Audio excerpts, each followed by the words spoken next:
খাস কলকাতায় সক্রিয় নারী পাচার চক্র, গ্রেফতার 6, উদ্ধার হয়েছে 9 জন নাবালিকা সহ 10 জন। বরতলা থানা এলাকার এই ঘটনার বিষয়ে কি পুলিশ মন্ত্রী জানতেন না? এ নিয়ে সরব কংগ্রেস বিজেপি। আজব সাফাই দিচ্ছেন তৃণমূল কর্মী।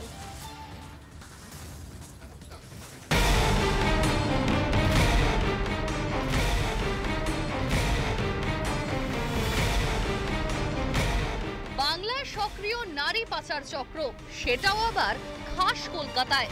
বরতলা থানা এলাকায় পুলিশের অভিযানে উদ্ধার 9 নাবালিকা এবং এক বৃদ্ধা। 4-এর গুলু ওস্তাগর লেন, উত্তর কলকাতার ঘিঞ্জি এলাকার বাড়ি। মালিক ব্যানার্জি দম্পতি। অভিযোগ, তাদের বাড়িতেই চলছিল এই পতিতালয়। এই দম্পতি সহ মোট 6 জনকে গ্রেফতার করেছে পুলিশ। এই সরস্বতী ব্যানার্জি এবং অমিত ব্যানার্জি এরা দুজনেই পতিতালয়ের মালিক। পাচারের সঙ্গে ওতপ্রোতভাবে জড়িত ছিল। আরও যে 4 জন, পূজা, দীপ, আকাশ এবং সুমন হালদার, এরাই পাচারকারী হিসেবে কাজ করত দীর্ঘদিন ধরে। একদম খোদ কলকাতার মধ্যে মানুষ পাচার, নারী পাচার, এটা কিন্তু আমরা অনেক দিন ধরে বলছি। খোদ কলকাতার মধ্যে এখানে পুলিশ মন্ত্রীর আন্ডারে, পুলিশ মন্ত্রী তথা মুখ্যমন্ত্রী, পুলিশ কি আদৌ কোনোদিনও জেগে উঠবে? নিজেদের অন্তত তো একটা বিবেক থাকা দরকার।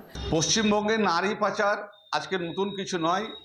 নারী পাচার এই তৃণমূল সরকার আসার পর থেকে বহু নার্সিংহোম থেকে শুরু করে সমস্ত কিছু জায়গায় দেখলাম, এবং এই নারী পাচারের সঙ্গে জড়িত এটাও দেখলাম পশ্চিমবঙ্গের অনেক ডাকাবুকো নেতা, টিএমসির নেতা।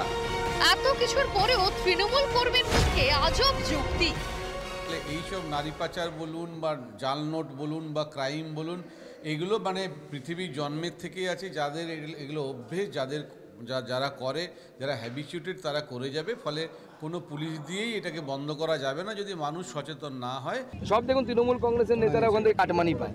সেই কাটমানি পেয়ে এই নারী পাচার চক্র চালায়। খোঁজ নিন ভালো করে, কোনো না কোনো তৃণমূল নেতা কাটমানি আবার শুধু টাকা নেয় না, তারা এগুলোতে রেগুলার কাস্টমারও আছে। বরাবরই তৃণমূলের নজর টাকায়।